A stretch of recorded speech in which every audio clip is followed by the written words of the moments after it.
Tamthilia ya Jua Kali imeweza kufikia patamu kweli kweli, kwa sababu hapa sasa hivi ambapo imeweza kufikia ni kwamba Eva amekuwa na wasiwasi mkubwa sana juu ya hatima yake pamoja na Bill, na hivyo anaamua kumuita chumbani na kuanza kuzungumza, ambapo moja ya kitu aliweza kukizungumza ilikuwa ni juu ya hatima yao, na akaweza kubainisha kwamba mama yake na Bill hamuhitaji kabisa Eva kwa sababu Eva ni mwanamke wa hadhi ya chini. Kwa hiyo kitu ambacho kiweza kuendelea baina yao ni hicho, lakini Bill akaweza kumtoa wasiwasi na kumwambia kwamba asiwe na mashaka kabisa kwa sababu mama yake yeye anaweza kumudu. Kwa hiyo na kama ile pete yake ambayo alikuwa ameivua, basi hakikisha anaivaa na kila kitu kiweze kuwa fresh kwa upande wake. Kwa hiyo Eva kaamua kuivaa akiamini kwamba Bill ana uwezo wa kumudu mama yake. Lakini upande mwingine wakati hilo likiendelea ulikuwa ni upande wa Semeni.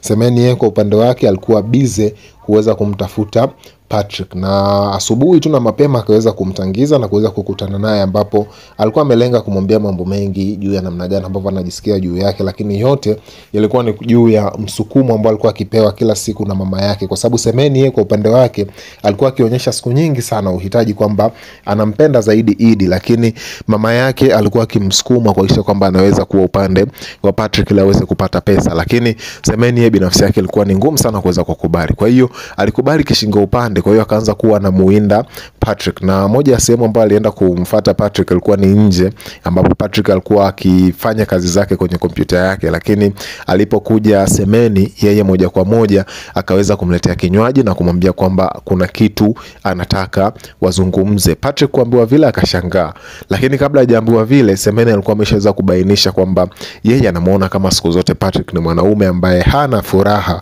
Kwa hiyo alikuwa anatamani kuzungumza naye kitu, lakini Patrick akabainisha kwamba yeye furaha anayo, tena katika kipindi kama kile ndio alikuwa na furaha kuliko kipindi chochote kwenye maisha yake. Kwa hiyo Semeni akajikuta ameshangaa, lakini akaficha hofu yake na kuamua tu kubainisha kwamba naomba tuzungumze hata kama sio leo, lakini naomba tuzungumze kwa siku ambazo zinakuja. Na Patrick hakusema chochote, akanyamaza tu, kisha Semeni akaondoka zake. Lakini mara baada ya kuondoka Patrick akakaa na kufikiria kidogo, kisha akatikisa kichwa na kuendelea na shughuli zake. Lakini wakati hilo likiendelea, upande mwingine ilikuwa ni Patrick yeye kama kawaida mwanamke wake Glory alikuwa ameweza kupoteza fahamu. Kwa hiyo akaweza kuwaita ndugu zake ama rafiki zake wa karibu ambao alikuwa ni Idi pamoja na mjomba wake Idi, ambapo alimchukua na kumpeleka hospitali. Lakini wakati akiwa huko hospitali, Peter aliweza kumuuliza daktari juu ya tatizo ambalo linamkumba ama tatizo ambalo linamsibu mwana mama yule ambaye ni Glory, na akaweza kuambiwa kwamba Glory ameweza kupata changamoto kubwa.